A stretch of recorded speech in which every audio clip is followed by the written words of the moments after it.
कभी ऐसा होता है कि कह दिया जाता है कि आप चाहे तो ये करें, अदरवाइज जो आपको आता है आप वो करें। 3 साल तक मेरा, अगर आपने देखा होगा बड़ी खबर, पूरा पैनल के साथ डिस्कशन होता है।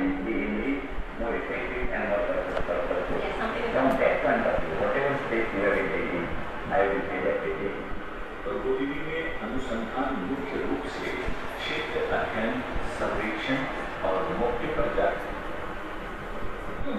तो टॉपिक डिसाइड नहीं होता।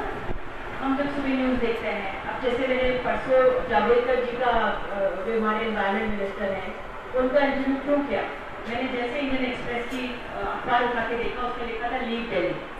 सो मैंने वेंट टू है, मैंने ये भी टाइम, बहुत अच्छे टाइम समय दे देते, मैंने उसको बोला सर मैंने ये देखा हेडलाइन और मैं आपके पास आई कि मुझे देश के पर्यावरण मंत्री से बात करनी, ये क्या होगा। तो ऐसा नहीं है कि हमें डिसाइड किया जाता है या लाइन्स भी दी जाती है कि आपको ये बोलना है ये नहीं बोलना। आप अगर आप रिसर्च करते हैं, जब मैंने कल यूपी का देख रही थी कि चीज़ें पढ़कर आपको समझ में आती हैं, सरकारें नीतियाँ बना देती हैं कि इनको मुआवजा दे दिया जाएगा। कल अमेरिका जी ने मुझे बोला कि अप्रैल के एंड तक मुआवजा दे देंगे। कैसे दे देंगे मुआवजा? उनके पास इतने लोग ही नहीं है, इतने 600 जिला है, उस पर जो उनका देखभाल होगा, जो देखेगा, मुआयना करेगा, तो कहाँ से जाके करेगा? 2,500 गाँव एक लेखपाल के अंदर आएगा, तो वो कैसे जाएगा? तो ऐसा नहीं कि हर चीज़ डिफाइंड होती है। अभी भी हम लोग, हमारा एवोल्यूशन हो रहा है और इतनी भी और ट्रांसपेरेंसी इतनी है कि आपको समझ आ जाएगा कि अगर हम हर चीज़ प्लान करके करें। आप सब टॉक शोज देखिए, आप कहीं देखेंगे लोग फिर वो डांट रहे किसी को, उनका जो पूरा रिसर्च फैक्ट्री बहुत स्ट्रॉन्ग होता है, उसमें पूरा न्यूज़पेपर का रिसर्च लोगों के पास होता है। हम लोगों के पास रिसर्च का होता है, थोड़ा अपना देखते हैं, एक रिसर्च असिस्टेंट होते हैं और इन्फॉर्मेशन दे देते हैं, कितनी बार रिसर्च का अभाव भी होता है। तो ऐसा कुछ फिक्स नहीं होता है।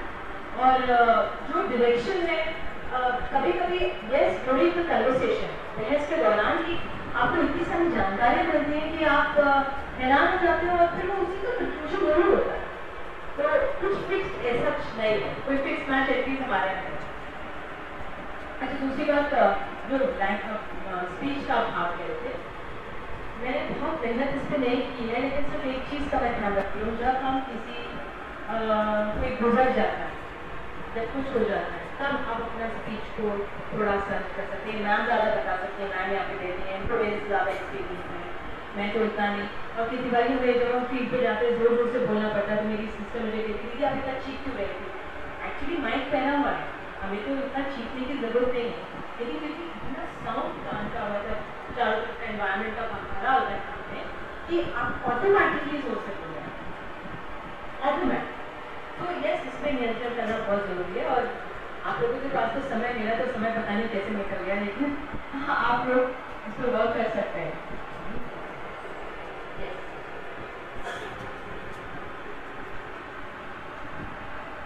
आपके पास सब चल रही है तो आप भी रुक जाएंगे। Hello. I'm first year BM student. So when I go to people and I ask that what should I prefer, journalism or advertising, maximum answers I get is go to advertising. Journalism is not safe for work. या फिर वो आगे pursue नहीं कर सकते, शादी हो जाएगी, फिर बच्चे हो जाएंगे, so you can't pursue that. So to what extent it's true? I think so. It is a very safe profession. मैं एक मेरे पिताजी डॉक्टर हैं, मेरे घर में इंजीनियर्स हैं और लैंडलॉर्ड्स हैं, तो मैं बहुत ऐसे परिवार से थी जिन्होंने कभी मीडिया को नहीं देखा। तो जब मैं 91 में मीडिया में आई थी, it was not a profession कि लोग उसको अच्छी निगाह से देखते थे, क्या है। मैंने खुद सिविल सर्विसेज की प्रीलिम्स क्लियर करा था, मेरे होता है वीडियो में आप लोग पढ़ते हैं, वो सारे हमारे बिहार से प्रीलिम्स से, तो वो सब पढ़ते थे। तो देखा सी कि हम लोगों ने भी अपना प्रीलिम्स दिए थे, क्लियर भी किया था। तो सिविल सर्विसेज मतलब जो उस समय का समय था, ये था कि आप कोई प्रोफेशनल थे, MBA। तो जब मुझे ये नौकरी मिली, तो मेरे बैक पेरेंट्स, ताकि आपकी फैमिली होती है, वो बहुत ज़रूरी है कि वो आपका साथ, अगर वो आपके साथ है तो ये प्रोफेशन बहुत ही अच्छा। और मेरे फादर ने मुझसे एक दिन पूछा, मेरी नाइट शिफ्ट लगी थी जब मैं न्यूज़ ट्रैक में थी, तो पापा ने बोला कि क्या कोई तुम्हें बॉडी गार्ड है, कुछ ले आएंगे, गाड़ी आई थी लेने, मतलब ट्रेनर हमारी है होती थी। तो ऐसे पापा दे बोलती नहीं, स्मार्ट और anything but will be very safe. तो सीखे के कॉम्पिटेंट काउंट्स में ये मैं 91 की बात बता रही हूँ आपको। तो तब से कभी भी मैं देखती हूँ कोई ऐसा केस नहीं हुआ जो अंदर किसी चैनल में कुछ गलत तो आपको किसी में बात में दोनों में क्योंकि इतने सारे लोग आ जाते हैं, रिलेशनशिप हो जाती है, वो फिर चीज़ें अलग हो जाती हैं। It is a very safe profession, लेकिन चाहिए बहुत सम्मान है मेरा इस प्रोफेशन से और सभी लोग जुड़े। अगर इस प्रोफेशन के लिए सम्मान नहीं होता लोगों के पास तो इतना ये फलता फूलता नहीं और इतना लोग और लड़कियाँ और लड़के से जुड़ते हैं। तो इसमें विश्वास रखिए, ये बहुत अच्छा प्रोफेशन है। और परिवार की बात हाँ यहाँ तक है कि जब मेरा बेटा हुआ था तो मैंने 1.5 साल के लिए छोड़ दिया था। और बेटा जब आई वाज एक्सपेक्टिंग मैंने छोड़ दिया था तो I thought I would give time for family. मैं उसमें नहीं फंसी थी कि मुझे बाद में जॉब मिलेगी कि नहीं मिलेगी, वो मैंने छोड़ दिया। अगर जो समय देना है आपने अपने परिवार को दीजिए और फिर मैंने दोबारा शुरू किया और मैं दोबारा किया, सब ठीक है। तो इतना घबरा के नहीं चलना चाहिए जीवन में। आप अपने काम में ठीक से रहिए, निष्ठा से काम कीजिए और फिर चिंता की बात नहीं। बहुत सारे एवेन्यूज हैं and so many times I feel that अब तो वेब इतना बढ़िया आ गया है। ये तो हमारे ज़माने में टेलीविजन आपको देखना भी है, या आपको लोग आपको मेंटेन करता है, लेकिन अब आप लोगों के लिए तो वेब है और इतना आगे बढ़ता जा रहा है कि you can be working from home also. अगर आप लेखन में अच्छे हैं और उसको आप अच्छा कीजिए तो आप उसको भी दे सकते हैं। अभी वेब मीडिया बहुत आगे जा रहा है, अभी भी देखते हैं कि न्यूज़ जो होती है तो इसका कितना असर है? बहुत ज़्यादा असर, और फिर मैं कहूँगी कि सर ही बताएंगे आगे। लेकिन इसका इतना असर है कि मुझे आज किसी ने छत्तीसगढ़ से एक खबर दी थी। एक महिला सरपंच थी, उसने अपनी माँ को मुखा दी थी क्योंकि बेटे ने माँ बाप को नहीं रखा था, माँ की इच्छा थी कि मुखा दी। तो उस भाई ने बेटी को इनको मारी। तो मुझे किसी ने भेजा तो मैंने अपने ऑफिस में जो मैंने ट्विटर पे डाल दिया और ट्विटर पे इतने उसके मुझे रिएक्शन मिले हैं कि मैं आपको बता नहीं सकती। तो आपके लिए ये माध्यम ज़्यादा थे है क्योंकि देखिए टेलीविजन पे जब आना उससे पहले हमें इसको ये भी देखना है कि सही है, कितना सही है। अगर लोकल न्यूज़पेपर में छपा है, किसी ने किसी एक वर्ग में तो नहीं छापे, तो डीटीवी भी बहुत रिस्पॉन्सिबल है, वो बिना कुछ करे ऐसे नहीं छापे। हाँ, मगर ये ट्विटर और ये मीडिया जो है इसके कितनी गलत चीज़ें भी करते हैं, तो इसलिए विश्वसनीयता जाने के लिए थोड़ा सा लेट हो जाता है, लेकिन उस पर धैर्य रखना जरूरी है। हर चीज़ को एकदम तुरंत लाना मेरे ख्याल से ठीक नहीं है। And this will play a very big role. All these जो इतना सोशल नेटवर्क जो इतना दायरा इसका लगातार बढ़ता जा रहा है, तो भी 2 महीने पहले ट्विटर से जुड़े हैं, लोग तो कब से जुड़े हैं और अपना प्रसार का भी एक लोगों का माध्यम बन गया है। और हमारे लिए कि सभी ऑफ सिस्टम है, अगर आप नहीं ट्विटर पे तो क्यों नहीं आते समथिंग रहता है, तो आप पुराने ज़माने में रहते भी नहीं कर सकते, तो आपको पुराना और नया साथ लेके आ गए। हाँ,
क्यों आया ये आप सीएम से मैं पूछ रही क्यों आया ये आप बताइए उसके बाद क्या होना चाहिए ये आप बता सकते हैं क्योंकि इससे क्या होता है मीडिया का एक फेस बहुत ही बुरा फेस लोगों के सामने आता है हर साल चला जाता है उसके बाद कुछ नहीं बिल्कुल सही कहने वाले, सुझाव बहुत अच्छा है, मैं कहूँगी आगे की से, लेकिन लगातार एक्चुअली क्या होता है मीडिया भी बहुत रेस्टलेस हो गई है।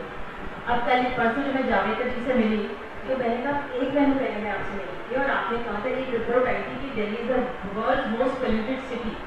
1 महीने पहले रिपोर्ट आई थी तो मैं अभी भी उनके पास गई थी इंटरव्यू लेने। तो जब मैं परसों गई मैंने कहा आपने क्या किया, तो देन इंटरव्यू के दौरान उन्होंने कहा कि 15 दिन में हमें रोड मैप लेकर आने दे दी। तो मैंने उनको कहा कि अच्छा 15 दिन में जा रहे थे, तो 15 दिन बाद फिर आपके पास आने वाले। तो ये तो कहना प्रेशर ग्रुप बनाना, प्रेशर बनाना सरकारों को बहुत जरूरी है। और इससे और यही नहीं कि क्या किया क्या नहीं किया, कभी कोई बयानबाजी भी हो जाती है तो आप देखिए प्रेशर बनता है तो प्रधानमंत्री तक जवाब दे देते हैं, वो भी जवाब देते हैं, क्योंकि प्रेशर हम बनाए सरकार को जब हम बनाते हैं तो उनके हम दबाव भी डाल सकते हैं और वो स्नेहपूर्वक जवाब भी देते हैं। क्योंकि और सबसे अच्छी बात ये पत्रकारिता की ये है कि आप कभी भी जाके अगर आपके एक्सेस है कि you go and meet the PM CM और जो भी आपके लोकल नेता है, आपका हक है कि आप उनसे सवाल पूछ सकते। तो उसमें बहुत अच्छा लगता है कि आप अपने समाज के वर्ग की जो भी परेशानियां उनसे पूछ रहे हैं, तो वो अपने आप में बहुत उत्साह बढ़ जाता है। हमें शुरू में बहुत अच्छा लगता था, लेकिन जैसे काल चलता है जी 20 years के बाद ऐसा लगने लगा कि हमारे हाथ में एक शस्त्र था, लेकिन उसका प्रयोग तो हम लोगों ने उतना नहीं किया। एक छोटी सी बात बताती हूँ, शेयर करती हूँ। जी 91 के बाद जैसे और चैनल्स आ गए हैं, आसमान से सब लोग आ सकते तो हमें भी फोनिंग प्रोग्राम शुरू करना था। तो पहला फोनिंग प्रोग्राम हमने महिला हेल्पलाइन का किया था और उसमें 2 नंबर्स दिए कि आप कहीं भी हो महाराष्ट्र के कोने में, अगर आपको कोई नौकरी देना है, काम देना है, तो आप आइए इस नंबर पे आप मांग सकते हैं। वो मैंने एंटर किया, बाद में मैंने किया कि क्या ऐसा हो सकता है एक नौकरी एक या 2 टेलीफोन सर्विस तो किसी दुकान में जाके कोई महिला कह सकेगी कि मेरे सास करने की मांगती है। ये गाँव में तो पॉसिबल ही नहीं। पॉसिबल ही नहीं। मीडिया में है लेकिन उसका यूज अच्छी तरह से नहीं है। अभी यूज होने लगा है लेकिन वो सिर्फ अच्छी करने के लिए वो पॉजिटिव उसमें से बिल्कुल सही बात है। हम लोग भी कोशिश करते रहते हैं, अभी थे तो मैं देखा जैसे गुर्जर और जाट महिलाएं हैं। गुर्जर महिलाएं पढ़ी लिखी हैं, इंग्लिश पढ़ ली है लिखी हैं, और एक जो नॉर्मल परचून की दुकान होती है, जो लोकल जो छोटी सी दुकान होती है जिसमें दाल सब्जी माचिस हल्दी नमक पूछा जाता है, तो इंडियन पढ़ी हुई लेडी थी और वो उस दुकान पे थी। एंड वो बहुत दुखी थी कि देखो मैंने MBA कर लिया लेकिन मैं काम कर रही हूँ, उनकी शादी हो गई थी, बच्चे हो गए थे। फिर अंदर देखिए दूसरे गाँव में गई, जाट गाँव में, वहाँ पे जो महिलाएं थी वो पढ़ते हुए थी। वो ऐसे पढ़ते हुए थी कि जब मैं उनके आंगन में घुसी तो पुरुष आ गए, मीडिया का सब स्वागत कर लेते हैं, हम लोग पहचानते नहीं, जिसको भी स्वागत किया, लेकिन वो घूंघट में थी, कपड़े उनके बहुत अच्छे थे, अगर ब्लू सूट पहना मस्कारा लगाया हुआ था, लेकिन घूंघट था, उनको काम करने की इजाजत नहीं। तो मैं धीरे धीरे मैं देख रही हूँ हमारे समाज में ठीक है महिलाएं धीरे धीरे आ रही हैं। पहले मैं बहुत मुझे लगता था जब कहा जाता है कि महिलाएं कंधे से कंधा मिलाकर आगे बढ़ रही हैं, ये कहने की जरूरत नहीं है, क्योंकि जो भी महिला जो भी आगे बढ़ सकती है वो कर लेगी, जो नहीं कर रही है वो नहीं कर रही है, उसको पता है अपने करने। लेकिन कोशिश ये रहनी चाहिए कि आप अपने आप के लिए, अपने परिवार के लिए पढ़ लिख के आगे कुछ करें और जरूर कुछ करें। Financial independence is very very important इस विषय। जी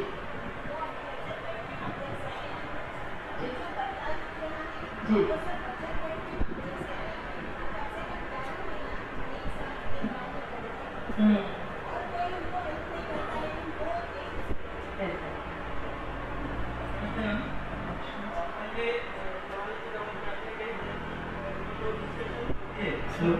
जो डिस्कशन होते हैं उनके कंक्लूजन प्रिपेयर नहीं होते हैं, काफी नहीं होते।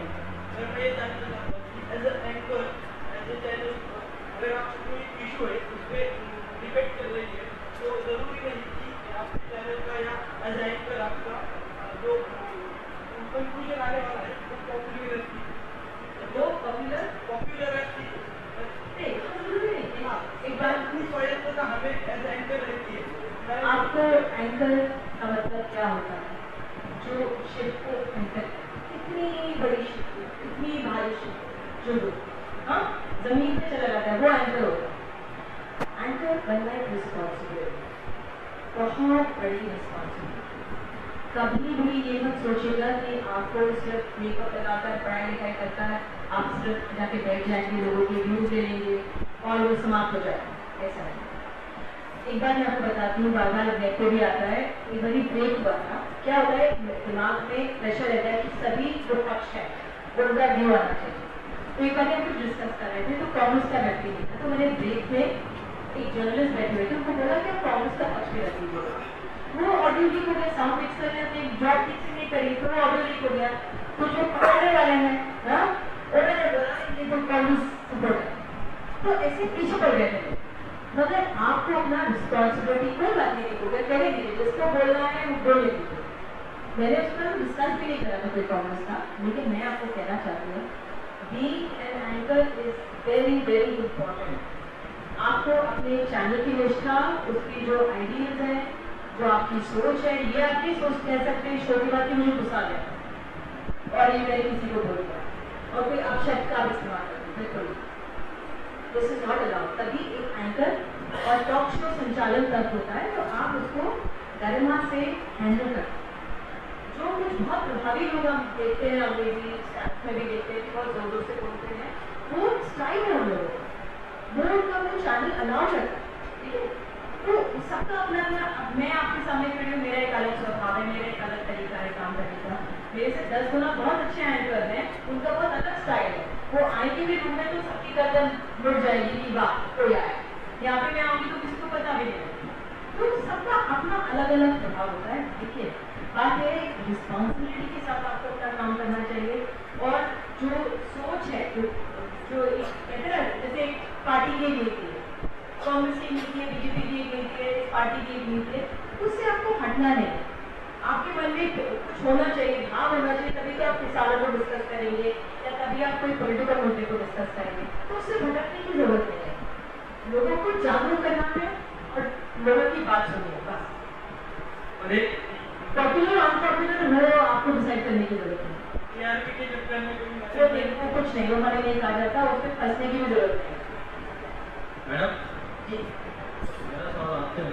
जी मैडम, एक तरफ मीडिया जो है वो उर्दू आवाज का कोशिश करता था, नवरात हो रहा है, और दूसरी तरफ वही ऐसा एडवर्टाइजमेंट दिखाते हैं जैसे कि हनुमान चालीसा भरपूर लेने में आपको वोट डाल, तो उसमें बड़े बड़े सिद्धांत रहते हैं। तो ये आप देखिए, खुद अपने सवाल का खुद जवाब दे रहे हैं। आप क्या का भंडाफोड़ करते हैं, आप क्या समझ रहे हैं इस बात को कि सब विज्ञापन के लिए समझ रहे हैं। हमारे धर्म में इतनी गहराई है कि किसी के कहने से हमें उसको मानने की जरूरत है ना, सब पता है। कोई अगर कोई आपको कहेगा कि भाई आप ये करिए, इससे ये होता है, ऐसा नहीं है, मेरे ख्याल से किसी के भड़कावे में आने की जरूरत नहीं। और जो लोग किसी चीज़ का गलत इस्तेमाल करते हैं, हमारे चैनल में तो उस तरह का कोई अलाउड ही नहीं है कि किसी को बुलाकर किसी का ये कि यहाँ पे अंधविश्वास को फैलाना ठीक है, अंधविश्वास। और आप खुद आप देखिए, जो आप समझ रहे स्थिति को, आप वही सवाल कर सकते। तो हमारे मन में अगर ध्यान से कुछ सोचेंगे तो साफ होता है कि किस स्थिति में है ना। सभी के रात के बाद मेरा नाम मुझे आपसे ये पूछना है, नॉर्मली कोई भी न्यूज़पेपर अगर हम लेंगे तो उसकी भाषा की एक लाइन किस तरह के शब्द का इस्तेमाल या हर एक कॉन्टेंट का एक ढांचा तैयार होता है। बट भाषा की जब हम बात करते हैं टीवी के हिसाब से, तभी हमें एक ही चैनल पे अलग अलग तरह की भाषा सुनाई देती है। हिंदी में जब ये बात करते हैं तभी रिपोर्टर किसी अलग भाषा में बात कर रहा है, जो वर्ड भी यूज कर रहा है। खासियत हमारे देश की, हमारे देश की खासियत है। देखिए, मेरा सवाल इससे है, जैसे इंटरनेशनल चैनल देखे, तो अगर वो रवांडा का भी अगर रिपोर्टर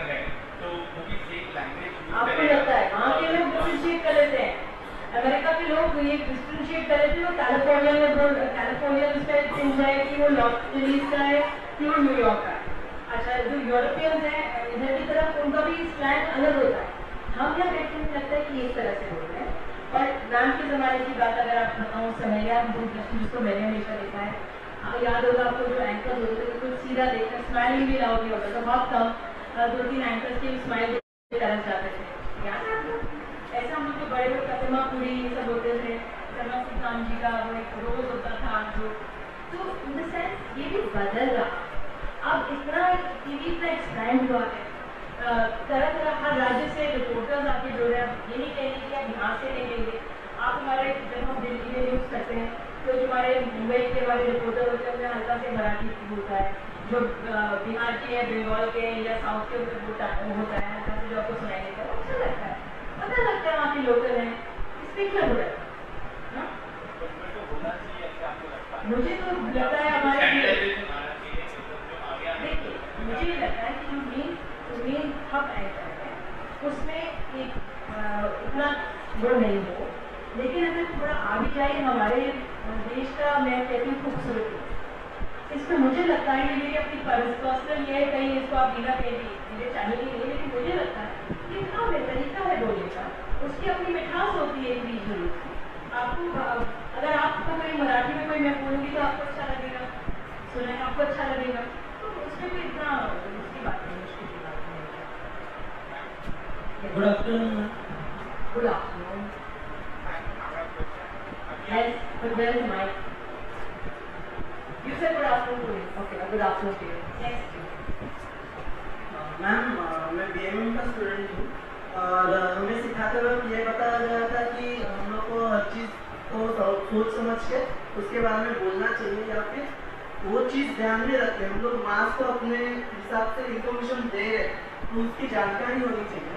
तो मुझे सिर्फ ये पूछना था आपसे कि 26/11 को जो ताज पे अटैक हुआ था उसके बारे में पूरा अप टू डेट इंक्वायरी की जाएगी कि ताज में अभी क्या हो रहा है, क्या किया जा रहा है, आगे क्या होने वाला है, इसकी जानकारी जो हमारे यहाँ पे टेररिस्ट अटैक कर रहे थे उनको भी उतनी ही मिल रही थी जितनी हमें मिलती है।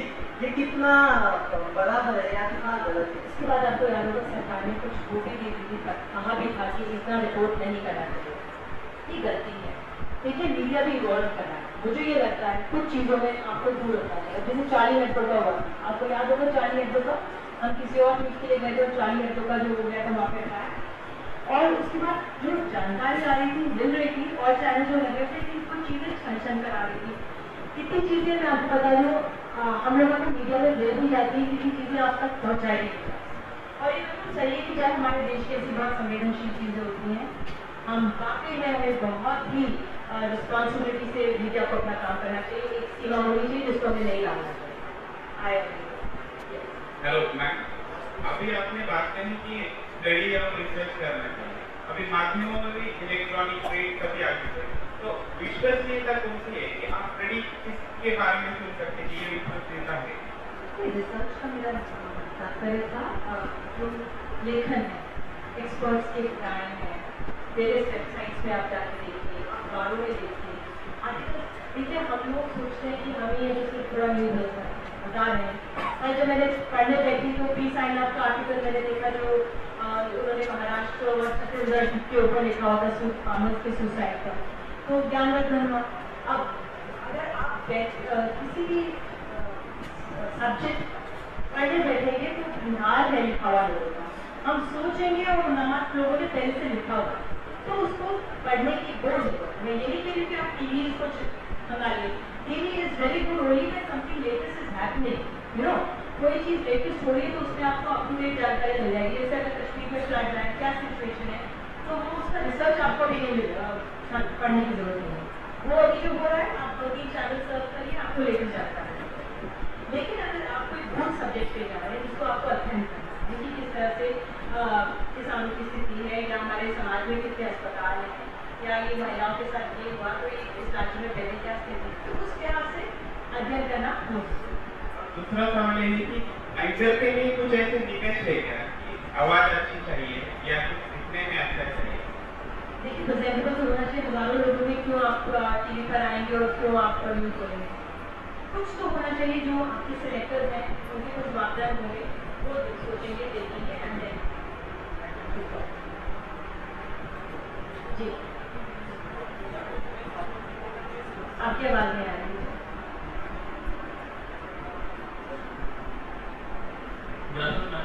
My question is, how much important is entrepreneurship in India?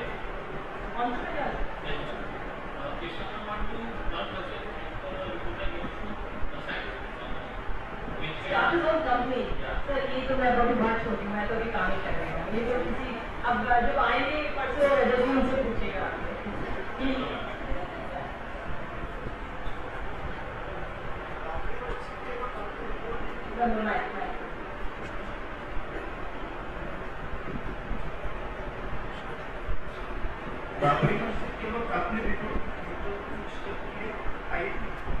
Reporting में देखिए, रिपोर्टिंग में तकलीफ तो आती है, लेकिन आपको उसको एंजॉय करना चाहिए। अगर आप कहें, अब पिछले जब इलेक्शन हो रहे थे, जो हमारे पूरे देश में लोकसभा इलेक्शन हुए, तो पूरी मई में अप्रैल महीने में यूपी बिहार का दौरा कर रही थी। फिर सूझा ने गाड़ी में बैठी बैठी थी और एक दिन में कि मेरे पास छोटी वैन तो चलती नहीं, मैं बहुत बड़ी कोई एंकर रिपोर्टर नहीं हूँ, आप लोग भी मुझे इतना सम्मान दे रहे हैं, लेकिन और लोगों के साथ चलती, मेरे साथ तो छोटी वैन नहीं चलती। तो हमें लखनऊ वापस आना पड़ता था या पटना वापस आना पड़ता था, सब वो अपनी थे। So every day we have to travel so long, I can't tell you, 400 kilometre 450 kilometre हम ट्रैवल करते थे। तो जब मैं वैशाली में डॉक्टर को मिली तो मैंने उनको कहा, ऐसे इनको बोला कि मैं रात में देखिए 12:30 बजे आई है, बिहार दिल्ली से की बातें की नहीं जाती, मैं दिल्ली से। अच्छा, तो देखिए आप किसी चीज़ को मुश्किल मानेंगे तो मुश्किल है, नहीं मानेंगे तो नहीं। और सबसे अच्छी बात प्रोफेशन में है, टेलीविजन में है कि टीम वर्क होता है, आपके साथ एक कैमरा पर्सन तो जरूर होता है, साथ में एक असिस्टेंट भी होता है, ड्राइवर होता है, तो 4 लोगों की टीम। तो एक परिवार के साथ परिवार भाव के साथ आप घूम रहे हो, तो ऐसा नहीं कि कुछ प्रॉब्लम है। एंड जब आप नौकरी करेंगे तो अगर आप कहीं पर ट्रैवल करेंगे तो आपके रहने खाने का इंतजाम होता है, आप कहाँ रुकेंगे, एक जगह के लिए आपको उसका स्टाइपेंड मिलेगा। तो डोंट वरी, इतना बुरा नहीं, बट हाँ पसीना बहाना पड़ेगा, 2 मिनट ही खाना पड़ेगी, बट वो you should able to enjoy. ये नहीं कि एसी गाड़ी में आप जाएंगे और उतरेंगे और एक 2 साल पूछेगा और रखेंगे, ऐसा नहीं।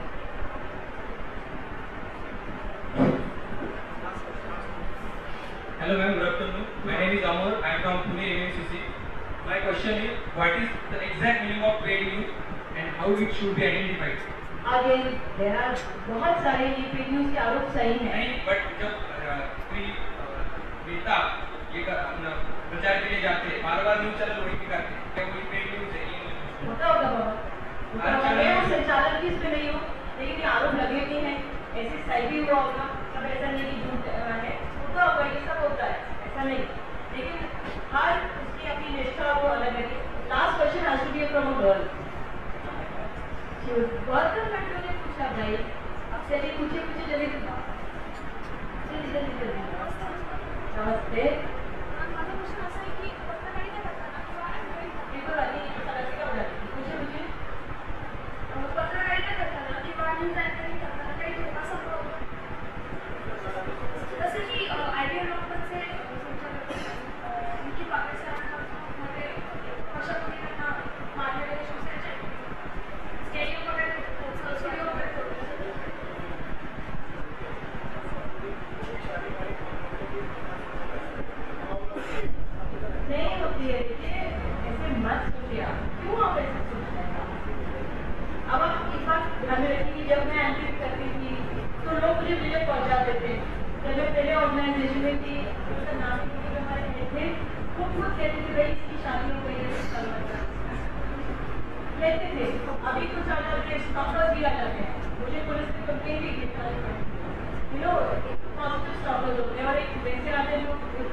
Okay, you are entering red light goes on, yellow light is on. What is your point? मेरी लाइफ में बटरफ्लाई सर अभी भी बहुत बटरफ्लाइज होते हैं। हाँ अभी भी मुझे बटरफ्लाइज होते हैं और पसीने आते हैं। इनफैक्ट मैं आपको बता दूँ, कभी भी आप किसी को फेस करोगे, सुबह में कोई नहीं होता, पिक्चर में अंधेरा लाइट होगी और लाइट आपके खोलिए और कैमरा होगा। I think so that is the most peaceful place for me. और मेरी तो मेरा मंदिर वही है। मैं बैठी करके इतने बच्चों से मुझे उस जगह जहाँ पर बहुत शांति मिलती है। लेकिन आपको मिलियन से मिलियन लोग, तो आप बिल्कुल निष्कपात से अच्छी तरह सोच विचार करके जाइए और हर चीज़ को लिए तैयार है और घबराना नहीं, कोई भी घबराना नहीं है। चेहरे पर मुस्कुराहट लाइए। आजकल तो इंटरनेट में लैपटॉप खोलिए, वहाँ पे थोड़ा बताइए, देखिए कुछ ना खोलिए। मैं आपको बताती हूँ, आज भी मुझे कुछ ब्रेकिंग न्यूज़ हुआ, 4 मिनट का लैपटॉप कुछ खाने को नहीं बता। मैं आपके 40 रुपये मिले कौन से कंट्री में क्या है थोड़ा तो बताइए। So you are left swimming in the pool where you don't know how to swim. तो वो आपका जॉब। तो आगे पीछे का न्यूज़ की वही बातें को आपको कम से कम 10 बार बोलना पड़ता है, थोड़ा आगे पीछे करना है। जब तक आपको कोई फोन नहीं मिल जाता किसी को करना, आपको उसको खींचना पड़ेगा उसका। घबराने की बात, लोग सब अपने हैं, वो आपको माफ करेंगे, तो पता है breaking news situation. Yes okay sir, ये लोग की बहुत डांस हो गई।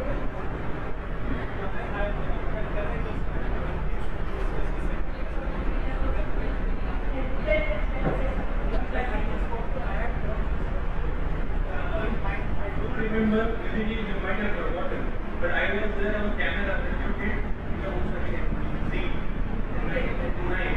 I was there in the studio that was consulted. And I can tell you, I saw her with great confidence. She was preparing when she was traveling that passage, she was having that script, she was having that concentration, she was reading out the language.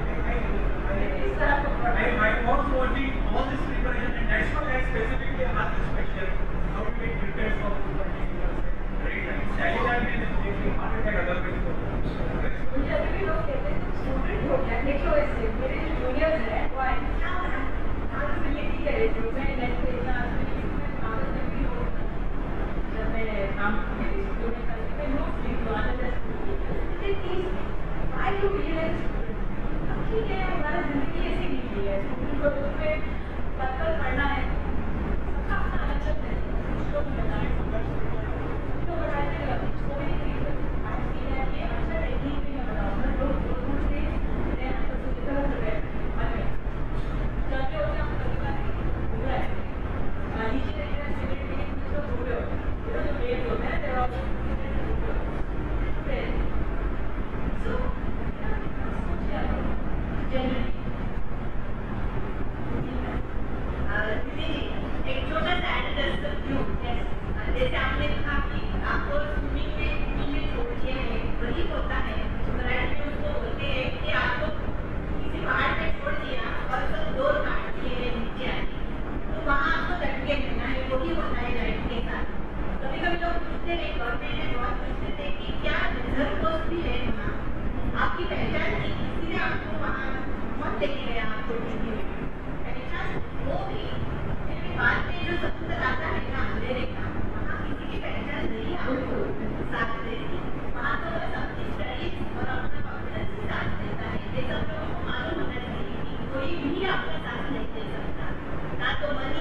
Television में आपको visually दिखता है, तो दायित्व बन जाता है। आपको सपोर्टिंग गाइड भी चाहिए, सपोर्टिंग गाइड चाहिए। तो मेरे ख्याल से दोनों का अपना अपना दोनों की अपनी अपनी खास है। या अगर आपकी लेखनी में दम है तो आप प्रिंट पे जाइए। इसमें ये नहीं कि आपको टेलीविजन में आना एक प्रेशर नहीं करना। Career should not be pressure but yes it should be a passion and focus होना चाहिए कि कुछ करना कुछ ना।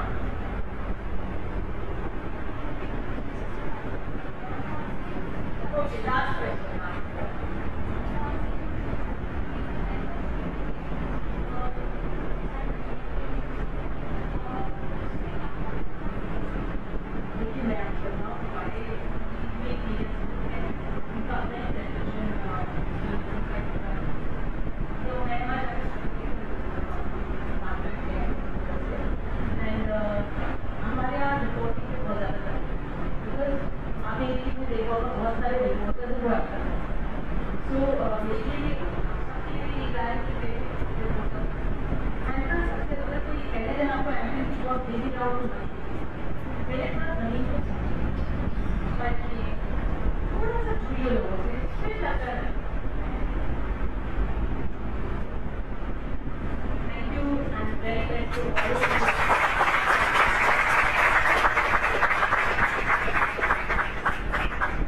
सर्वांना आटोपलेल्या आजच्या दुसऱ्या सत्राचा प्रारंभ आपण या ठिकाणी करत आहोत। या सत्रामध्ये प्राचार्य अनिरुद्ध देशपांडे आपल्याला मार्गदर्शन करणार आहे आणि त्यांचा विषय आहे माध्यम आणि राष्ट्रीय भान।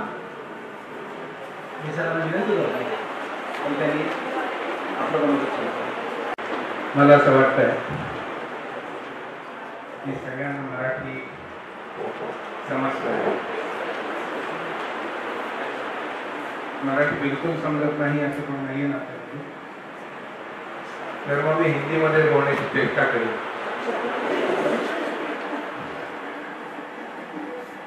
आपको शायद थोड़ा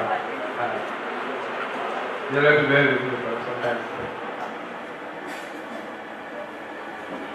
मित्रांनो, एक अतिशय चांगली संधी आपल्या सगळ्यांसोबत काही संवाद करण्याची मला मिळते। संयोजकांचे मी त्याबाबत आभार मानतो। जो विषय मी आपल्या समोर मांडण्याचा प्रयत्न करणार आहे आणि त्यानंतर काही चर्चा घडावी अशी माझी अपेक्षा आहे, तो राष्ट्रीय भान, राष्ट्रीय जाणीव या प्रकारचा एक स्थूलमानाने विषय मी आपल्यासमोर ठेवण्याचा प्रयत्न करतो। त्याचं प्रयोजन किंवा त्याचा हेतू असा असावा की आपण ज्या क्षेत्रामध्ये जाण्याच्या आलेला आहात ते माध्यमांचं क्षेत्र आज समाजव्यापी झालेलं आहे। एका अर्थाने या माध्यमाच्या क्षेत्रानं आपल्या समाजात एक क्रांती घडवून आणली। जणू की आपण आपल्या मनातले विचार पाहतो आहोत, ऐकतो आहोत, इतकं तादात्म्य, इतकं वननेस या माध्यमाबरोबर आपलं तयार झालं आहे। त्या माध्यमामध्ये मोठं सामर्थ्य, मोठी ताकद, आणि ही ताकद गेल्या 30-35 वर्षांमध्ये आपण आपल्या देशामध्ये ओळखली आहे। अमेरिका आणि युरोपाच्या काही देशांमध्ये प्रथमताची सुरुवात झाली आणि त्या अर्थाने हे माध्यम आपल्याकडे यायला तुलनेने थोडा उशीर झाला। परंतु 1975-76 या कालावधीमध्ये ज्यावेळेला हे माध्यम सुरुवातीला आलं तेव्हा एक प्रचंड प्रमाणातली उत्सुकता सगळ्यांच्या मनामध्ये होती। There was lot of anxiety, lot of curiosity. आता आपल्याला असं लक्षात येतं की क्युरिओसिटी किंवा उत्सुकता जी आहे ती उत्सुकता संपली आणि अपेक्षांमध्ये त्या उत्सुकतेचं रूपांतर झालं। आणि ज्या वेळेला उत्सुकतेचं रूपांतर अपेक्षांमध्ये झालं त्यावेळेला आपल्याची जबाबदारी वाढली. घरामधल्या सदस्यासारखं त्याचं फॅमिली मेंबर टेलिव्हिजनचं अस्तित्व. खेड्यापाड्यांच्या मधून ज्या वेळेला हे नव्हतं त्यावेळेला त्या जनजागृतीमध्ये काही एक किस्सा अपूर्ण राहत होता. पण आज तसं झालेलं नाही. यासाठी छोट्या खेड्यामध्ये किंवा ज्याला एक 5-25 झोपड्यांचा तांडा आहे त्या तांड्यामध्ये सुद्धा विजेच्या माध्यमातून या एका साधनाची उपलब्धता झाली. आणि मग या साधनाकडे बघण्याचा आपला दृष्टिकोन काय असावा आणि आज कोणत्या प्रकारच्या राष्ट्रीय समस्या आपल्याला या साधनाच्या माध्यमातून योग्य प्रकारे समाजापर्यंत पोहोचवता येतील ते आपल्या समोर मी मांडणार आहे. 1975 साली ज्या वेळेला 75-76 हे साल होतं त्यावेळेला या माध्यमाबरोबर तुलना करताना लोकांनी असं म्हटलं की भाकरी पाहिजे की माध्यमाची क्रांती पाहिजे. कारण देशामध्ये प्रचंड प्रमाणाची गरिबी होती. त्याच्या आधीच्या निवडणुका ज्या होत्या त्या निवडणुका गरिबी हटाव या एका 2 शब्दांच्या स्लोगननी जिंकण्यात आलेल्या होत्या. आणि मग गरिबी हटाव या घोषणेचा या नाऱ्याचा मनावरती प्रचंड परिणाम असतानाच हे माध्यम आलं. मग त्या माध्यमाकडे बघण्याचा लोकांचा दृष्टिकोन काय होता की हे नाच गाणी नाटक सिनेमा याचं आपल्या समोर घेऊन येणारं माध्यम म्हणजे फक्त मनोरंजनच आहे. मग या ठिकाणी असणाऱ्या सगळ्या मंडळींनी टीका करायला सुरुवात अशी केली की इथे लोकांची पोतं उपाशी आहेत आणि तुम्ही आपलं मनोरंजन कुठे घेऊन आला. ठीक आहे आपली संस्कृती नाही. अशा प्रकारची टीका मला आठवते. यशवंतराव चव्हाण त्या वेळेला मंत्रिमंडळामध्ये होते आणि मग यशवंतराव चव्हाणांचं आमच्या पुण्यामध्ये गोखले हॉलमध्ये भाषण झालं. तुम्हाला ते भाषण आहे आठवतं. त्या भाषणामध्ये त्यांनी असं सांगितलं की माणसाला मनही असतं केवळ पोट नसतं. आता यशवंतरावांनी हा विचार मांडणं म्हणजे मोठं कठीण होतं पण त्यावेळेला त्यांनी तो विचार मांडला. ते म्हणजे माणसाला मन असतं माणसाला केवळ पोट नसतं. आज मनाच्या सर्व प्रकारच्या गोष्टींचा ताबा जवळपास माध्यमांनी फार प्रकर्षाने घेतलेला आपल्याला आवडून न आवडो घेतलेला आहे. हव्याचं नको आणि नकोचं हवं करण्याची क्षमता या माध्यमामध्ये आहे. अण्णा हजारेंचं आंदोलन एक दर्शक या नात्याने मला असं वाटतं की माध्यमानं खूप मोठं केलं. मोठं करणं आवश्यक होतं त्याची इच्छा नव्हती काय. परंतु सर्व आंदोलनाची एक उंची याचं कारण असं की जनमानसामध्ये घडत असलेल्या सगळ्या समस्यांबद्दल एक तीव्र असंतोष होता आणि तो तीव्र असंतोष टेलिव्हिजनच्या पडद्यावरून व्यक्त करण्याकरता अरे आपलीच भाषा बोलतोय आपल्या मनातलं बोलताय मला नाही करतात पण ते करतायत तेव्हा त्यांना मी मनोमन पाठिंबा देतोय. या भावनेचा एका अर्थानं त्या ठिकाणी उच्चार झाला अभिव्यक्ती झाली आणि त्या उच्चार आणि अभिव्यक्तीमध्ये माणसाचा आणि टेलिव्हिजनचा नाता आणखी समीपरून पोहोचला. आणि म्हणून मी त्याचं वर्णन जे करतो की there is oneness आणि हे आपल्या अनेक गोष्टींशी जोडलं गेलेलं आहे. परंतु ही गोष्ट जेव्हा आपल्या मनामध्ये आपण बाळगतो की हे परिवर्तनाचं माध्यम आहे. ते केवळ जगाच्या कोपऱ्यामध्ये घडत असलेल्या गोष्टी सेकंदाच्या अंतरामध्ये आपल्यासमोर आणून ठेवणारं तंत्रज्ञान नाही. ते तर आहेच. सॅटेलाइट्स काय करत नाही. त्यामुळे हे तंत्रज्ञान म्हणून केवळ त्या दृष्टीने त्याकडे न बघता आपण या क्षेत्रामध्ये जाण्याची जेव्हा मनीषा बाळगतो आहोत त्यावेळेला हे परिवर्तनाचं माध्यम आहे या दृष्टिकोनातून त्याच्याकडे बघावं. सोशल रिफॉर्म्स आहेत पॉलिटिकल रिफॉर्म्स आहेत.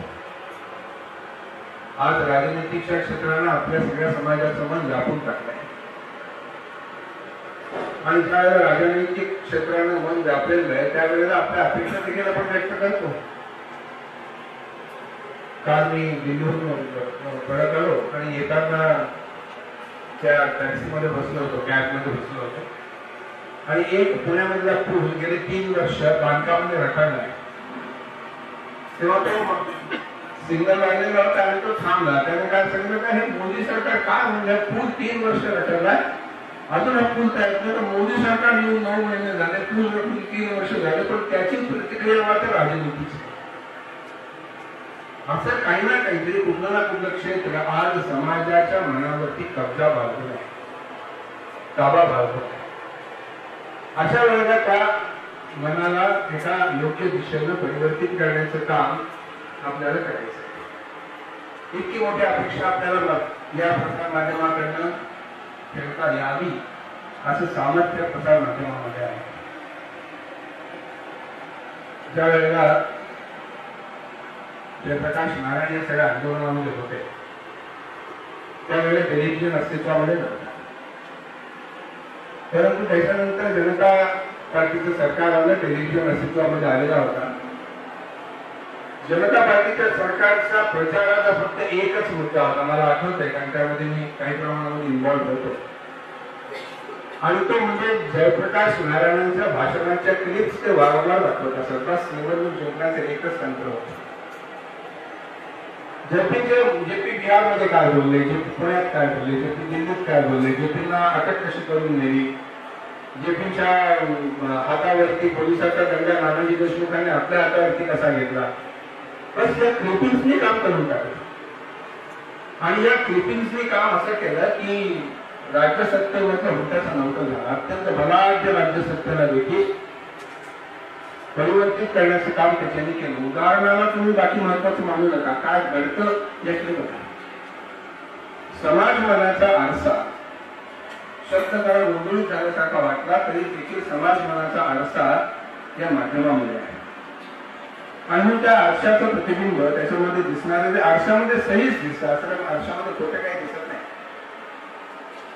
आरशामध्ये एखाद्या बिल्लीला, मांजरीला जर आपण वाघ आहोत असं वाटायला लागलं तर ती वाघ म्हणून आरशासमोर येते, पण प्रतिबिंब मात्र मांजरीच येतं, ते काही वाघाचं प्रतिबिंब येत नाही. आणि त्यामुळे असं जे काही आहे ते दाखवण्याचं काम या माध्यमाकडनं होतं. आता त्या माध्यमामध्ये सर्व प्रकारच्या गोष्टी आलेल्या आहेत. स्टिंग ऑपरेशन चाललेली आहे. गृहमंत्र्यांच्या घरामध्ये खाली जाऊन ते च्युइंगमचं काहीतरी शिकवून कॅमेरा देखील लावता येतो, ते लक्षात आलेलं आहे. तेव्हा नकारात्मक सकारात्मक हवं आहे ते हवं नको ते या सगळ्याचं मिळून उत्पन्न होणारं एक रसायन, एक केमिस्ट्री आज या सगळ्या माध्यमामध्ये आहे. आता या केमिस्ट्रीला, या रसायनाला एक विधायकतेचं वळण लावणं ते माध्यमामध्ये फार मोठ्या प्रमाणावरती काम चालू आहे.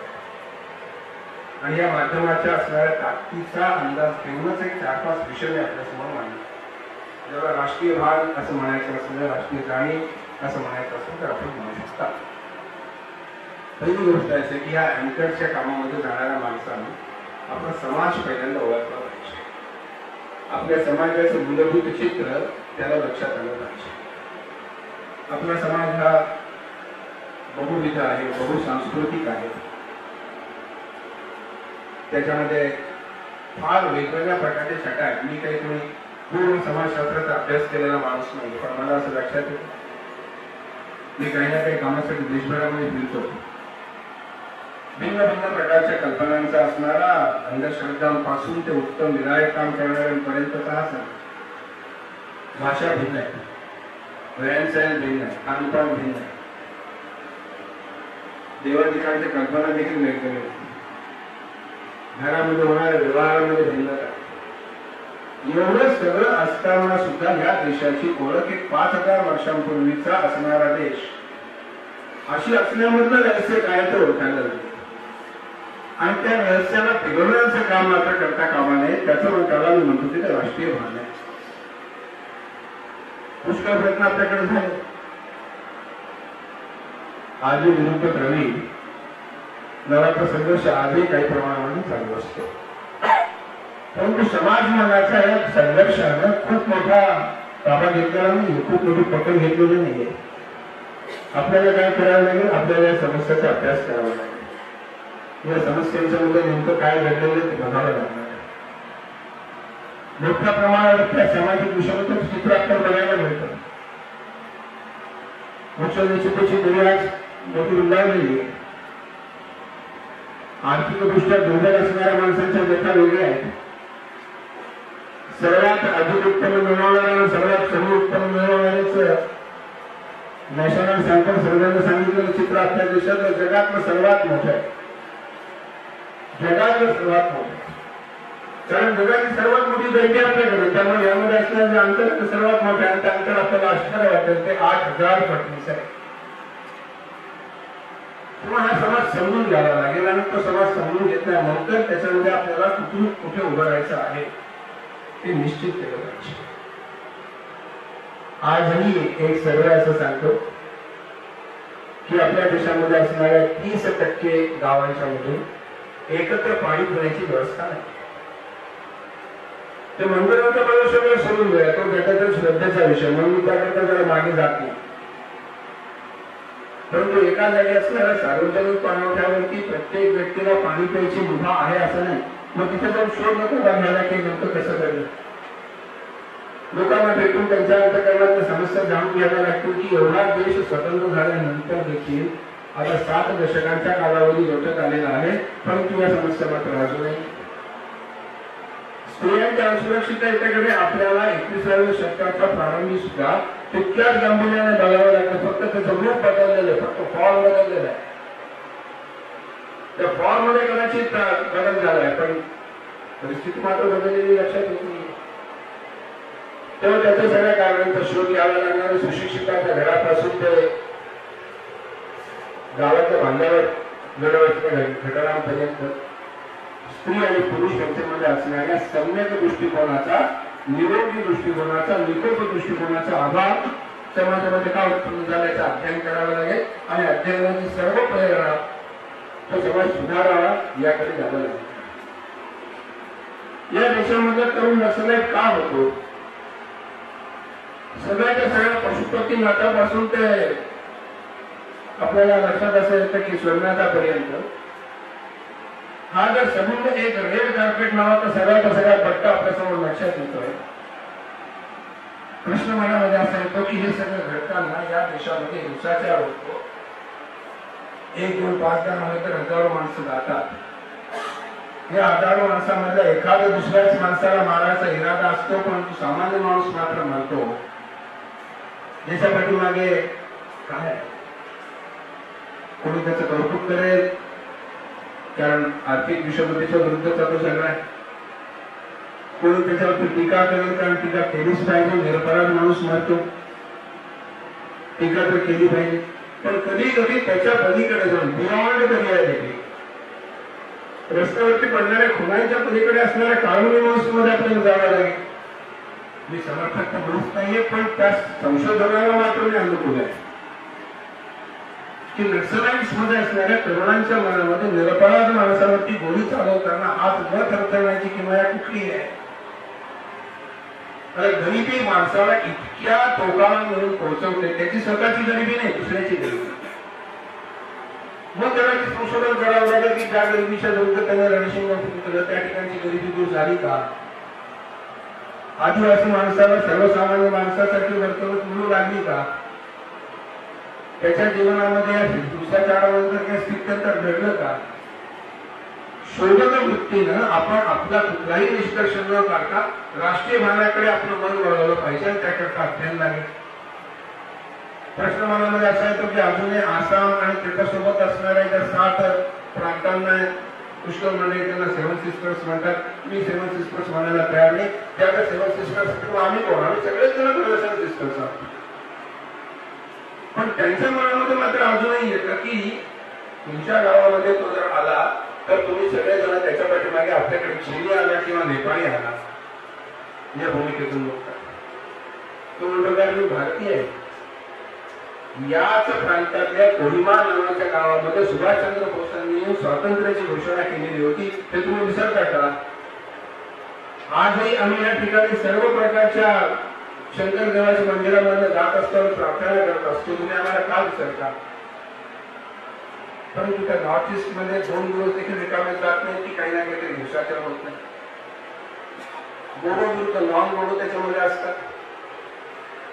बांगलादेशातून आलेल्या घुसखोरांच्या शिवाय त्या ठिकाणी मंडळी त्या ठिकाणी असतात. शोध घ्यावा लागेल. आपली माध्यमांची ताकद ही शोधक प्रवृत्तीच्या पुढे जाणारी ताकद आहे.